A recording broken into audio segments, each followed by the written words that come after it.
I am live, local, and late breaking. Welcome everyone to day 2. I'm going to give it a few more minutes for some people to hop on. I am supposed to start at 5 o'clock on the dot, but we will probably start just a little bit sooner. I just need to make for sure that I am live on LinkedIn and YouTube.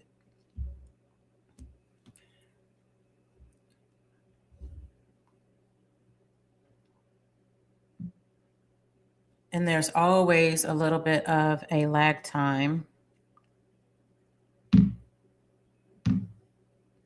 Here we go. I see my notification.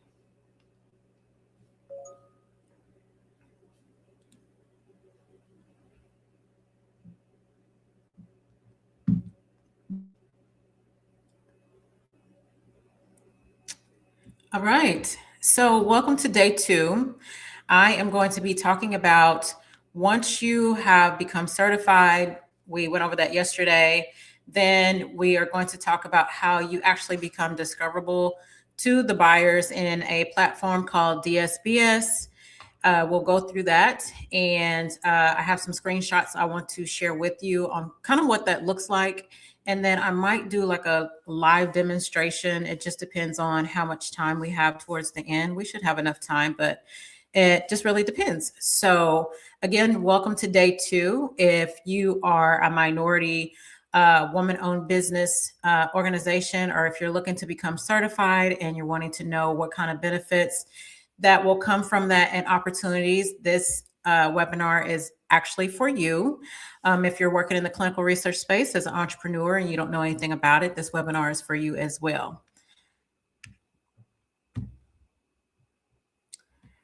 So my name is Alicia Moore, and I am the CEO of Clinical Science Research Solutions, and I'm also the founder of I Am Research and Wellness Foundation. As you can see, as I mentioned yesterday, we are certified as a minority business owner. I own 100% of my business. It's one of the qualifications of going through the certification. You have to be a minority and own at least 51% of your business. And as far as operational wise, you are the big decision maker in all of it. So if you did not watch or you don't understand what I'm saying, go back and watch my clips from December. And I talk about the importance of having the certification, what it actually means, and the documents that you need. Also, if you register for this event, you're going to have access to all the courses on demand in Thinkific, along with some extra resources that you're not going to get here on the live. So I'm looking forward to teaching this. I'm always looking forward to teaching this anyway. But let's go ahead and get started. I already talked about who this is for. Again, if you're a healthcare provider, you have a consulting business, and you're looking to create an extra stream of revenue, or just looking for different opportunities to stack on top of the revenue that you have, this is for you. What you're going to learn today is the steps you need to take in order to become discoverable in DSBS. You have to understand that you have to register in SAM.gov first, and the lag time that it takes for you to even claim your business in DSBS, how the businesses, how your certified business is actually found by the buyers. And it's a procurement visibility and not necessarily marketing. As far as your business being in DSBS and you being a certified business owner, minority certified business owner. And we're going to talk about how and why the NAICS codes and your narrative is very important. And that's what's going to help drive more opportunities to you. And, you know, those buyers are going to see you as a reduced risk. You're not a high risk. And then those codes are going to be applicable to the services that you have to offer. And also it will be applicable to those solicitations that you will see come your way. I mentioned yesterday, and if that's not clear today, I will mention, just kind of go over to make sure whatever NAICS codes you choose for your business are the right NAICS codes for the services and products that you have to offer for your business. Because again, whenever you have a buyer that's looking for you are someone to solve a problem. You don't want to put in a NAICS code that's for a plumbing business and you are in the clinical research space. That's not how that works. Simple, just wanted to make it clear that you understand exactly what I mean. So here is the overview, right? You already have a legal business, whether it's LLC, C Corp, whatever. You go and register it in SAM.gov. Once you have registered it in SAM.gov, it takes a little time for that to be active. They make sure you have, if you don't have all your documents for SAM.gov, they will reach out to you and let you know that you're not going to be able to go through the process and provide certain documents in order to proceed with registering your business in SAM.gov. There is a delayed time in which you can actually claim your business in DSBS. It's like a 24 to 48 hour lag time. And then we'll go over, once you claim your business, what it looks like in DSBS. And then we'll talk about, contracting officers and prime contractors, the type of filters that they use and keywords to find businesses like yours to, get those solicitations out there and those opportunities. And again, those businesses are shortlisted for outreach, teaming, and of course, awards. And make sure if you can hear me, type 1 in the chat. I hear people say that a lot. And if I'm going too fast, let me know. I'm going to scroll out and see if I have anything. Okay. Nothing yet. So what is the first step? So the first step, again, as I mentioned in the previous slide, is registering your business in SAM.gov. And I have taken a screenshot of what that looks like whenever you have a legitimate business and you have registered it in SAM.gov. This is what it's going to look like. The active registration, you'll have a green dot here. Your UEI identity code will be right here. Your cage number will be right here, because your cage number, if you are a buyer, or actually if you're trying to claim your business, you can either use your UIE number or the cage number. You'll be able to find your business that way. Also, once you've registered your business in SAM.gov, you have, let's see, I did it last year. So you're going to have a year to, you'll have to register update everything within a year. So if you can see mine, it expires January the 5th, 2027. And they should send you notices on when you're getting ready it's time for you to renew. But just to give you an idea of what it looks like whenever you register your business in SAM.gov. So once you get it registered, I don't want to get ahead of myself. There is a waiting period. As I mentioned before, you have to wait 24 to 48 hours. Once your business is active, then you can actually go to DSBS to claim your business. But if you are trying to claim your business and your business is not showing up, there's a possibility that SAM.gov, you haven't given it time, that 24-hour to 48-hour time period for the two systems to talk to each other. So SAM.gov has to talk to DSBS, but in order to do that, SAM.gov has to make sure your business is active. Then it can communicate with DSBS and say, hey, Clinical Science Research Solutions, they're active, they're legitimate. And then at that point, what will happen after that is you can claim your business. This is, remember I talked about small business search. SBA, whenever you go to create your profile, you're going to enter in your business and things like that. But you're going to be able to claim your business after that 24 to 48 hour time period. This is used, the SBA is a small business discovery tool. You'll see that here in just a second. It's used by the contractors, the buyers, to actually look you up. They use those NAICS codes, and we'll talk about why that's part of the reason why it's important. They use those NAICS codes to look up certain services that they're looking to buy from an organization, right? it supports the required market research for set-asides.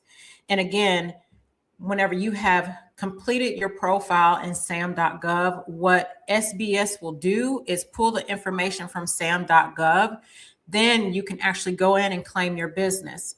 So remember, whenever I mention, I'll show you just a second, like your cage code, either you can use your cage code or your UEI to look up your business. So in this example that I'm going to show you here in just a second right here, I use my cage code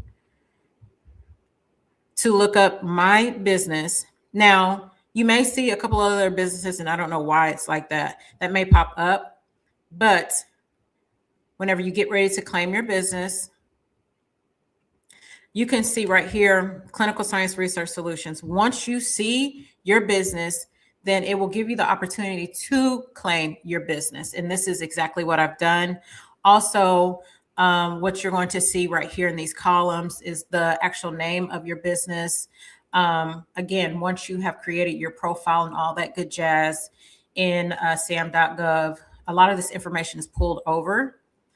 Your capability narrative or your capability statement, that's where you go in and type in those keywords, which are very important because it's going to signal to the buyer what your business is all about, the problem that you solve, and certain keywords that you are entering in. So for example, with mine, you know, I've got the name of my business. I make sure that I let them know that I'm a minority woman-owned business enterprise organization. They're going to be looking for that because remember, whenever I mentioned over the period of last month and then yesterday, the government has set aside so much money and so many contracts and has mandated for corporations to do business with minority business owners. So you want to make sure you tap into those resources and get a piece of the pie, if you will, if that's something that you're interested in.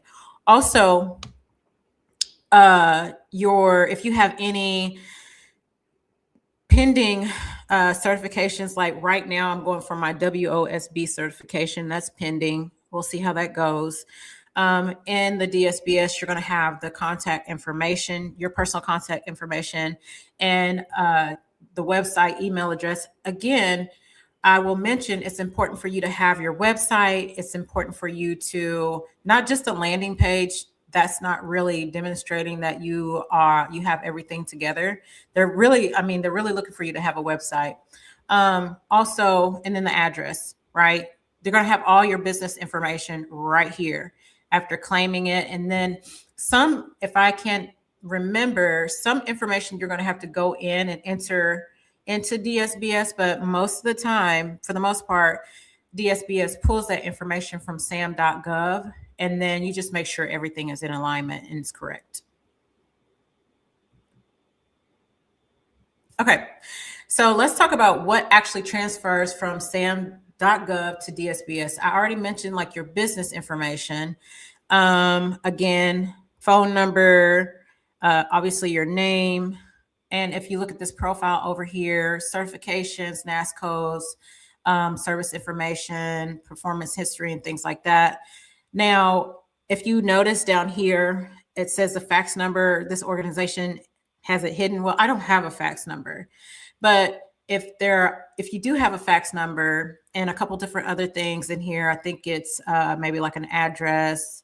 I can't remember what else, but we'll look.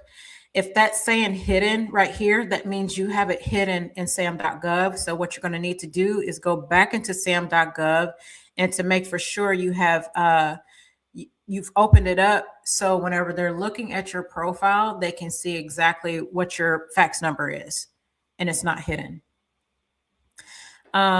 Just to mention, SAM doesn't complete your visibility profile fields. A lot of times you're going to have to go in and fill it out yourself. Also, they're looking for your socioeconomic status, like who are you serving and what region? Is it just like United States? Is it global, or is it just the state that you live in? So that's the information that you will have to enter in and make sure that it's clear and complete. Also, you will notice the capability narrative that I have entered into the DSBS, and they're also going to be reading that too. So you make sure it's not going to be too long, maybe 2 good sentences that's describing your business, what you have to offer, who you're serving, and the certifications that you have for your business as a business owner.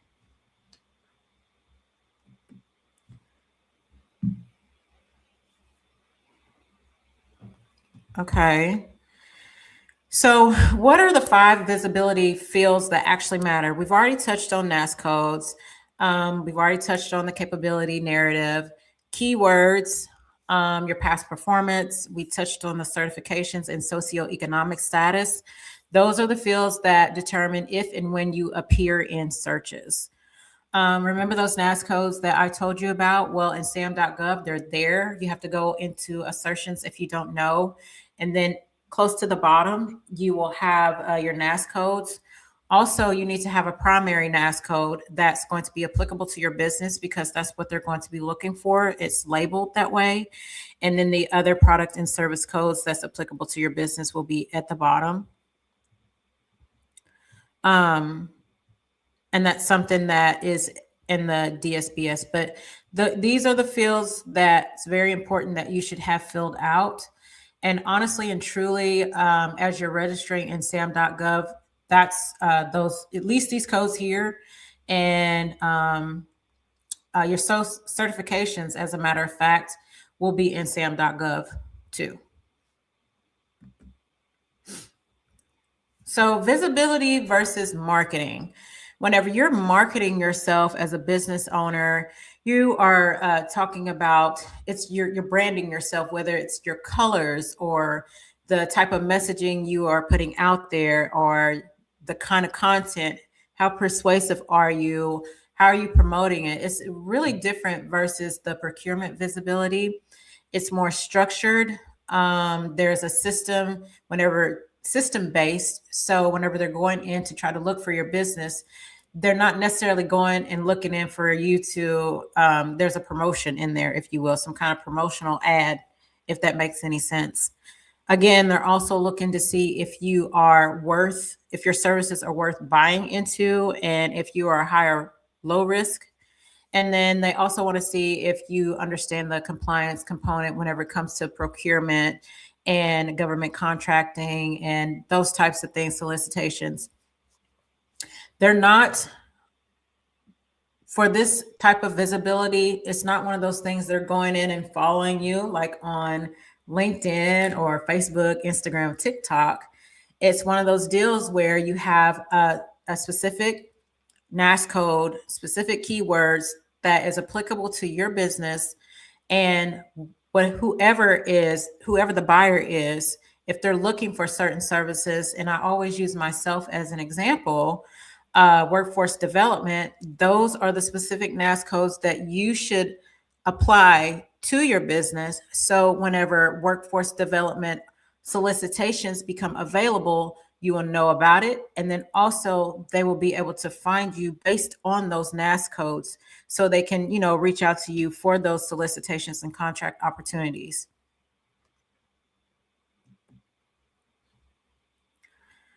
All right. I just mentioned how buyers actually search. They use NAS codes.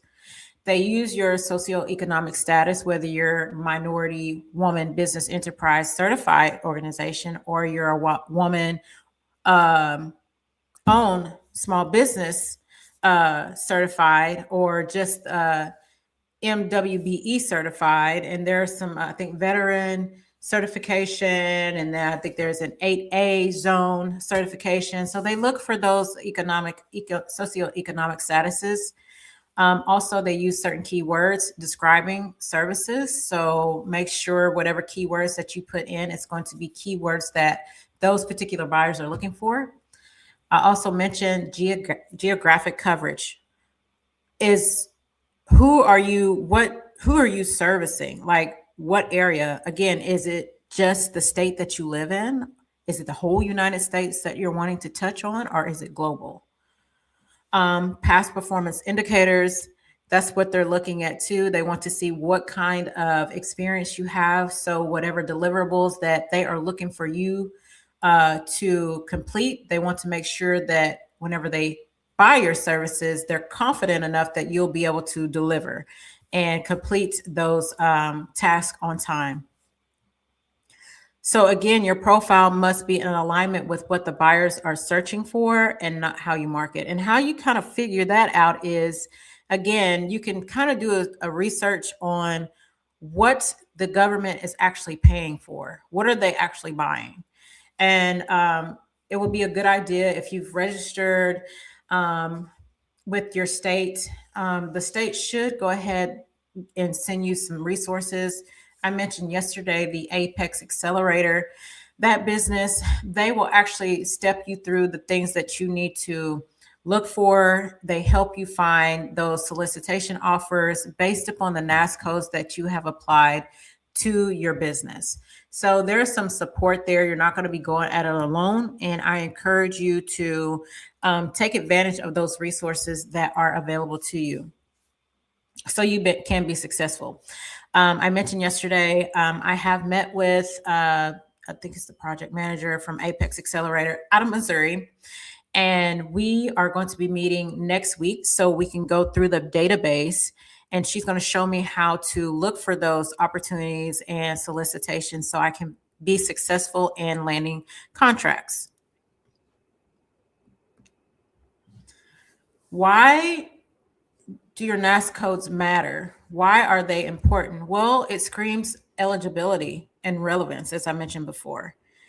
It's selected in SAM.gov. It's pulled directly into DSBS or SBA, SBS, and used as a primary filter by the buyers.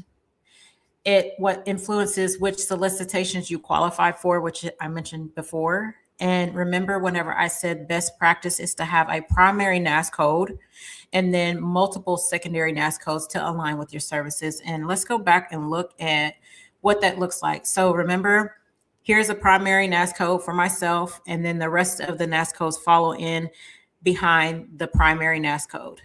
So again, this is applicable to my business: consulting services, scientific and technical consulting services, professional and management developed training, all miscellaneous ambulatory healthcare services. So whenever you are in SAM.gov and you're picking these NAICS codes, there's one thing I want to note is like this NAICS code here will have sub NAICS codes underneath it, and you'll get to choose those sub NAICS codes as well. But what you're going to find is the main NAICS codes are right here.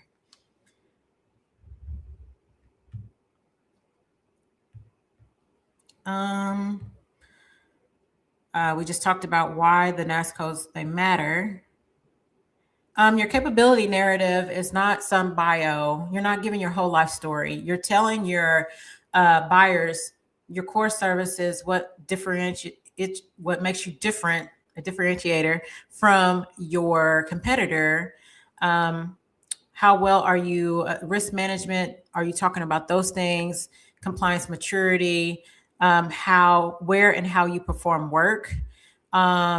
This is not just some kind of marketing tactic that you're doing. You are speaking the language that the buyer wants to hear. You are speaking a language in a way that says, I preach all the time that you're solving a problem, and they're looking for outcomes.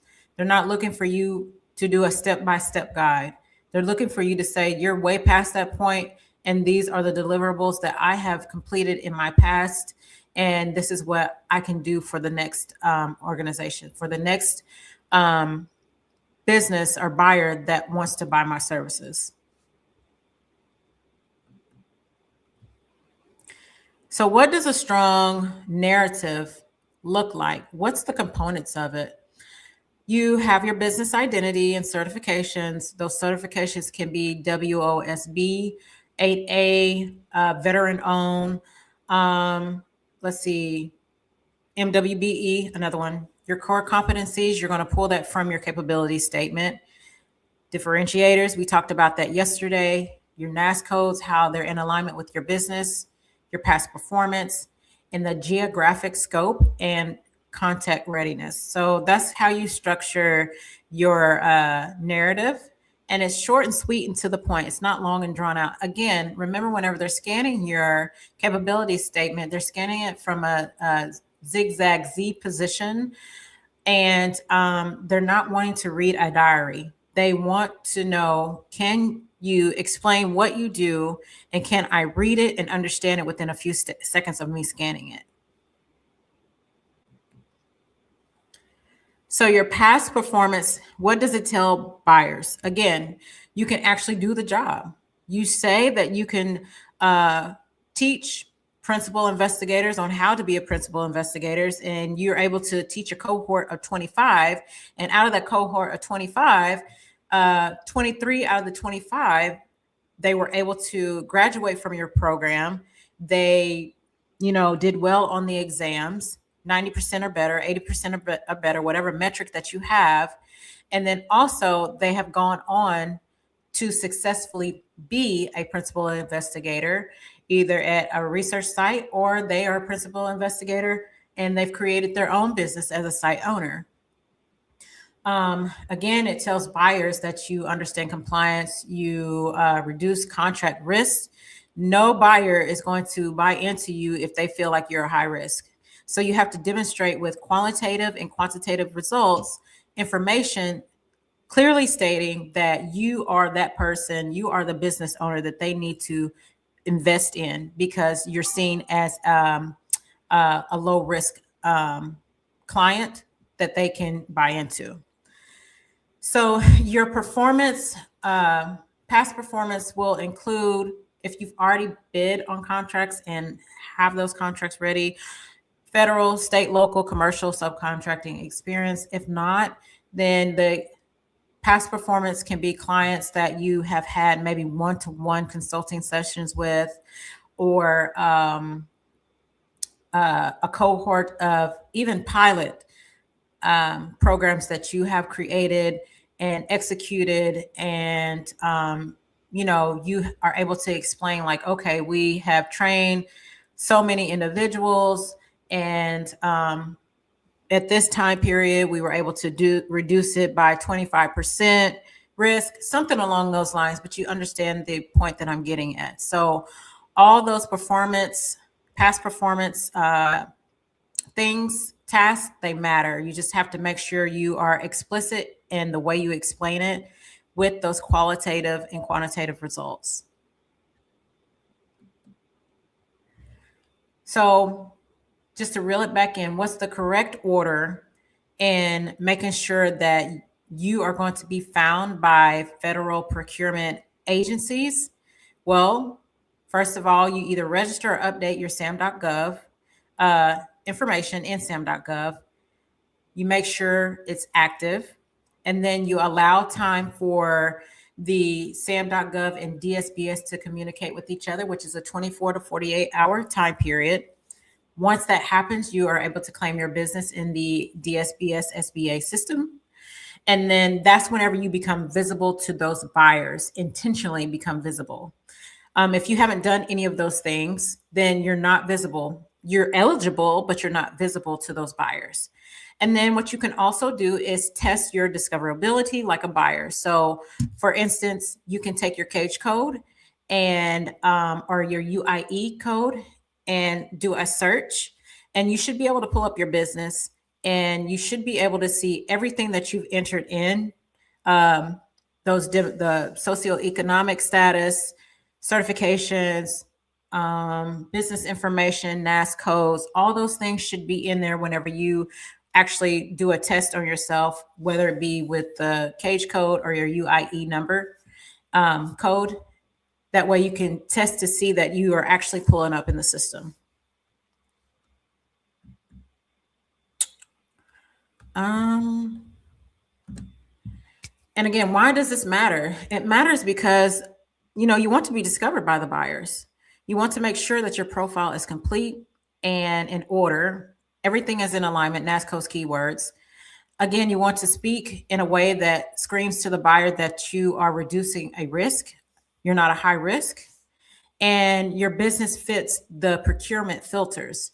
So again, everything comes in full circle. Whenever you get all your business matters registered and you know what you have to offer, then those particular opportunities you'll be able to go after because it fits the mold. It fits your narrative, it fits your NAICS codes, and it fits whatever problems that they are needing solved by you.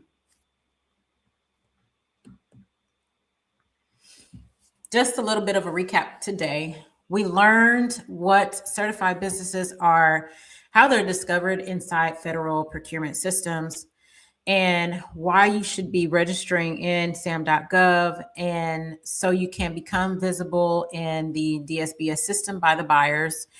You claim your business. You learn how to do that. We talked about procurement visibility, how it differs from marketing and content promotion.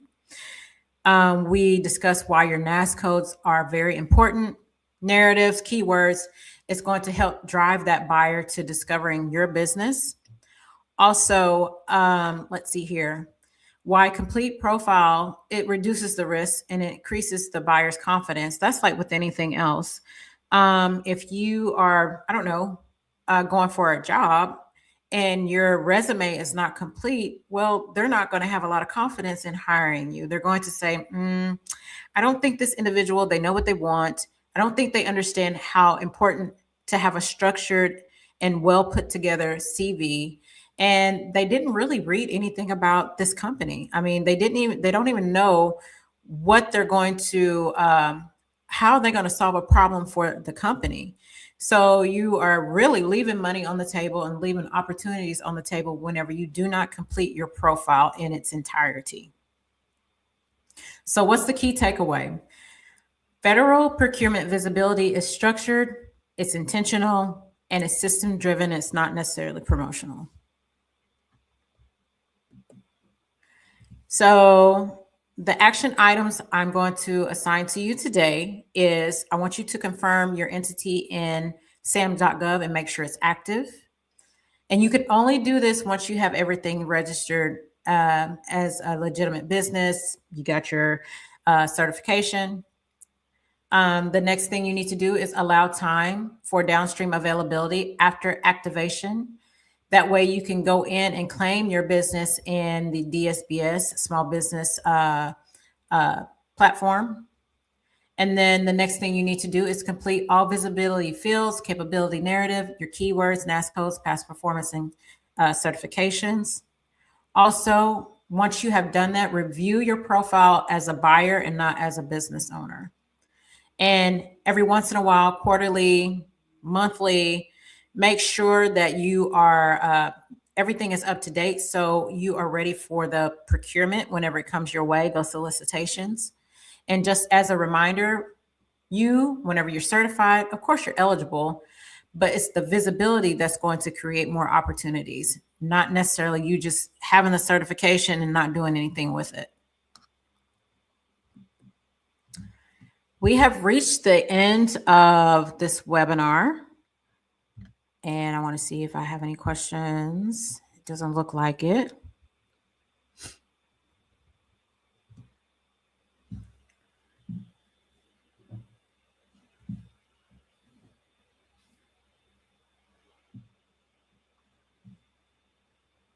All right.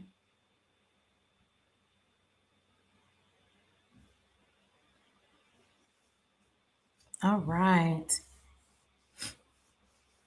Any questions? Actually, what I want to do is just kind of go over what we talked about today in real time to give you like a demonstration on what it looks like behind the scenes, or just basically what we discussed today. So let's go to, first of all, let's go to SAM.gov. And once I bring that up,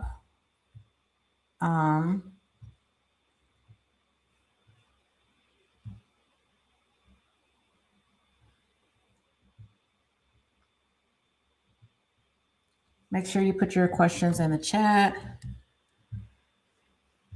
And right now I'm going to work on logging into SAM.gov.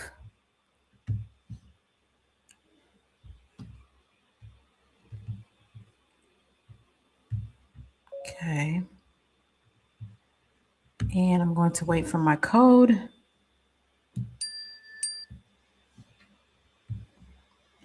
If you are just now logging on, I'm going to do a live demonstration on what it looks like in SAM.gov to have an active business. And then what we're going to do is go to DSBS and actually pull up the information on which we talked about today. Okay.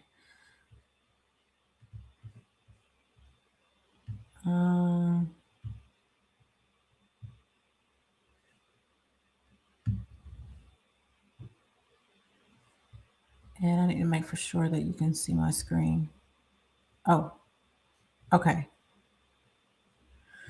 All right.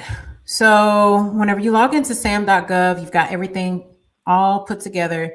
What you're going to do is, if you don't know by now, you're going to go into Workspace, select that, and then you're going to actually see what is actively registered. Whenever you are going through and registering your business, it will, you're going to see maybe like a 1 here, here, here, here, here, depending upon what step you're on. But let's go ahead and go into active registration. And remember, whenever I talked about whenever you log into SAM, oh, this is my nonprofit organization. You all have 2 businesses that are registered in SAM.gov. So again, here's Clinical Science Research Solutions. Remember, I mentioned that you have to make sure that your business is active in SAM.gov, which means that there's a green dot here and it will say active registration. Here is your UEI identity code. Here's your cage code. These are the 2 things that you're going to use to actually pull your business up in DSBS. Of course, there's the address. And then whenever you're going through and filling out the application for your for-profit business, you'll choose all awards, but that's something that you'll do on the back end yourself. Also, here's the expiration date on when mine expires, which is next year on 2027. So I want to go ahead and take a look at where you can find those NAICS codes. Give it a minute just to show up. What you're going to do is go to assertions. And I'm going to look at my screen here.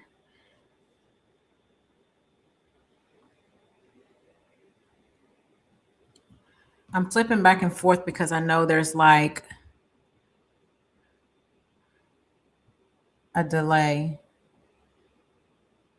Okay, let me squeeze this over here. Remember those NAICS codes that I told you about? So this is what it looks like whenever you pull it up in SAM.gov. Okay. Now, what we're going to do is I'm actually going to go back. I'm going to leave that right here. What we're going to do is go to DSBS. Actually, let's go ahead. We're going to use the unique entity ID. So I'm going to stop sharing my screen and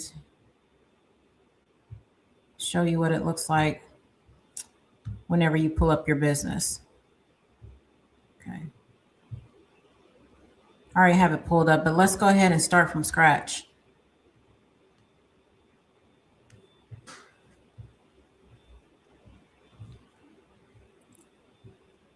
Okay, let's pretend that, as you can see, it says you can search by name, UEI, cage code, narrative, and or keywords. So I'm going to go ahead and copy and paste my UEI number in here. And I'm going to hit enter.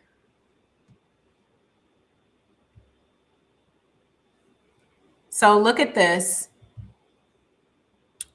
Remember whenever I said once your business has been registered in SAM.gov, you give it a few minutes. You actually, this is asking me to sign in, but I showed you a screenshot. You know, you have to set up your account in the small business search.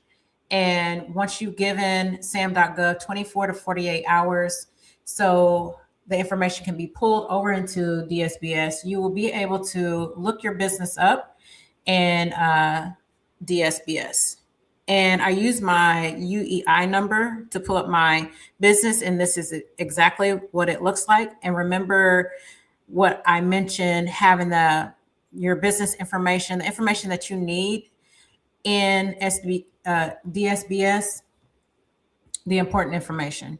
And also, if you have like the WOSB certification pending, active SBA certifications, either it's going to say active and or pending. Your small business name, capability narrative. Remember, I told you that's a must. Your contact information, then your address. Also, let's go ahead and let's see. Remember whenever I talked about how all your business information, including your NAICS codes, will be in DSBS. Also, in order to qualify or get registered in DSBS, there are certain questions that you have to answer. So if you're considered as a small business owner, you're going to see these check marks. The status, it will say yes. And then the NAICS codes, remember, you have to have a primary NAICS code, and then all the other NAICS codes follow underneath it. But again, once you're able to claim your business in DSBS, all that information, you get to either put it in here, and then also there are keywords. Remember the keywords that I mentioned? So you have to enter in keywords that's applicable to your business and the services that you have to offer. Okay, and I need to make sure. Okay. So these are the keywords that I've entered in. As you can see, clinical research, workforce training, principal investigator, CRA, CRC, clinical research site owner, clinical trials, clinical operations, clinical trial workforce training. Look, education, training. Workforce development, another keyword. Research site development, the certification that I have, clinical trial services, site staff training. So again, those are keywords. And if I have to go back and update it, I will. Performance history, I need to go in and fill that in just to let you know, like, those are the key components that is very important for you to add in. Again, once you have registered in SAM.gov, your organization and ownership, all that information you'll have here. Certifications. Right now, we are actually going for our WOSB certification, your NAICS codes, service information. And again, I have to go in and put in my performance history. But just to let you know that whenever I do these things, it's because it's legit and it's a process that I'm taking, and I can actually talk about it. Also, remember your website. So if you have a website, and it's important that you do, you'll have the ability to enter in your website. And then also, if you have an additional website, I have an additional website for my nonprofit organization. You can add that here as well.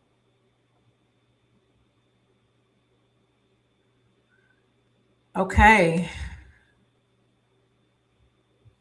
That's just a short demonstration of what it will look like in DSBS and what your business looks like in SAM.gov.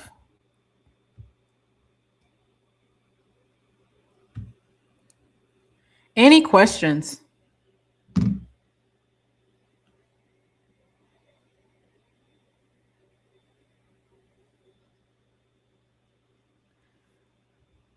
Let's see here. For some reason, I'm not seeing any comments, but I see it on my on my phone. Let's see if I can bring up the comments. I'm not sure why I'm not seeing it. I'm going to go to my phone. Let's see. So Stephanie is asking, thanks for sharing. Is a recording slide deck available? I wasn't able to join in the beginning as planned. Yes. Make sure you have registered for this event. That way, whenever I start sending emails out, you will have the link to the Thinkific course. And that's where you're going to have all of the, let's see here, the slide decks and extra resources. And again, you guys, as I'm going through each step, I am creating content that way I can tell you exactly how it's going to go for me and kind of give you like a general idea of what it's going to be like for you. So again, those are the resources that you're not going to get on the live, but if you go ahead and register, the link is actually on the event page, and I can share it again. Stephanie, if you need to, you can inbox me and I can share the link with you. That way it gets you registered.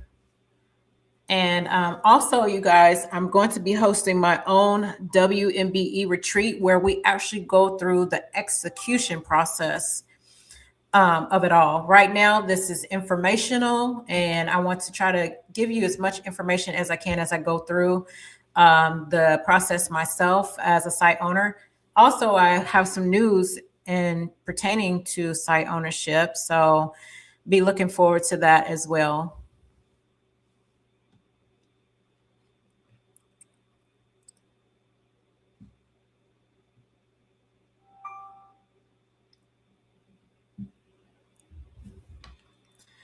I am really not sure why my questions are not popping up. That's so strange. Also, tomorrow it will be the last day, day 3. We're going to be talking about RFP proposals, how to structure those as well, because that's where I am right now. As I mentioned before, I will be meeting with the senior coordinator from Missouri Apex Accelerator next week, so we can start doing more of a deeper dive. And I've got some courses that I need to review as well, online courses. That's an extra resource to me once you have actually gone through, gotten registered, and all that good jazz. So it's a lot of information, but once you get into the groove and you start, you make a list of the things that you need to do. Take the time out, maybe do a few things a day, then you'll be able to see that you're getting some things accomplished and it's not as bad as you think it is. I mean, it is a lot of information, but I'm enjoying it. So it's definitely a learning process.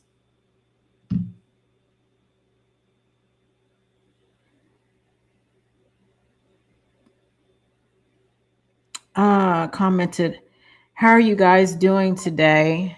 Mohammed, I'm doing quite well. And again, I'm not seeing my comments. This is so strange.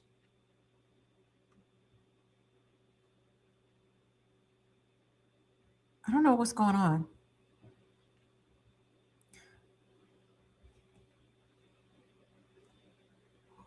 Is it something that I'm doing wrong? No, I'm normally able to see the comments. Let's see.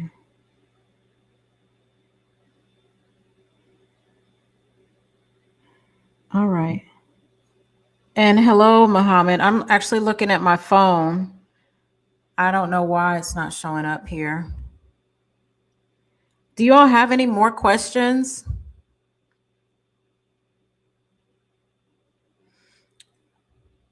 If not, this ends the live for today. Tomorrow is day 3. Again, we're going to be talking about those RFP proposals and doing more of a deep dive tomorrow.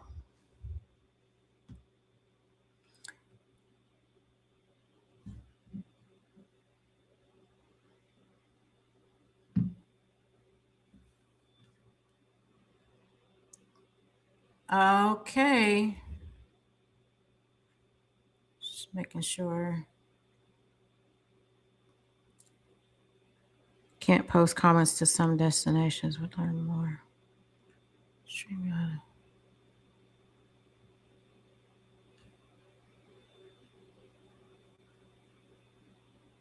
I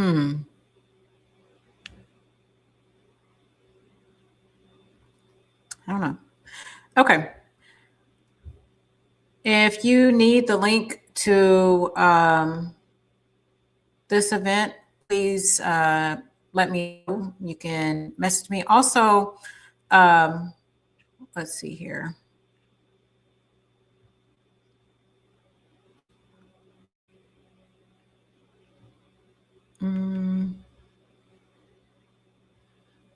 Let me create a banner right quick. So you guys can email me at CSRS.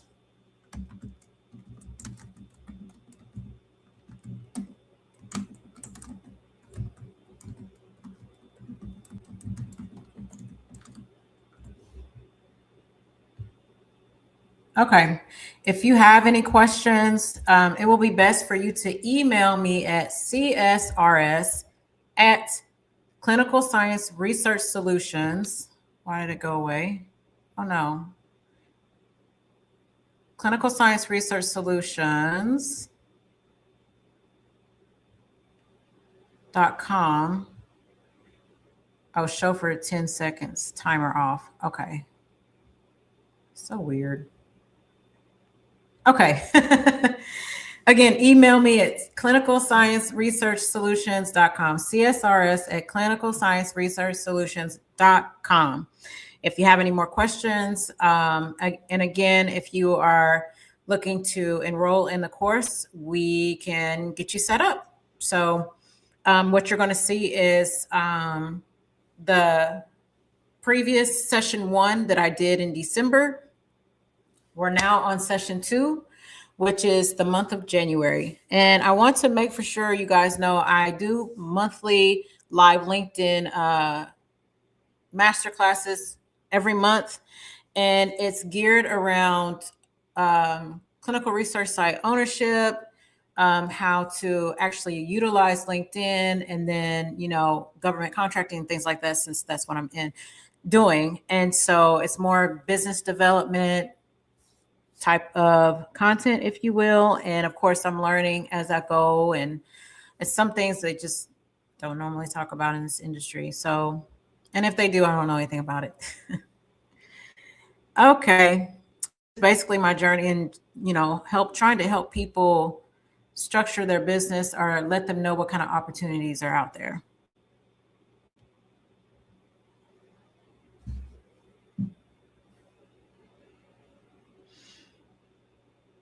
All right. Thank you all for all of your wonderful questions, and I will see you tomorrow. Make sure you register for this event.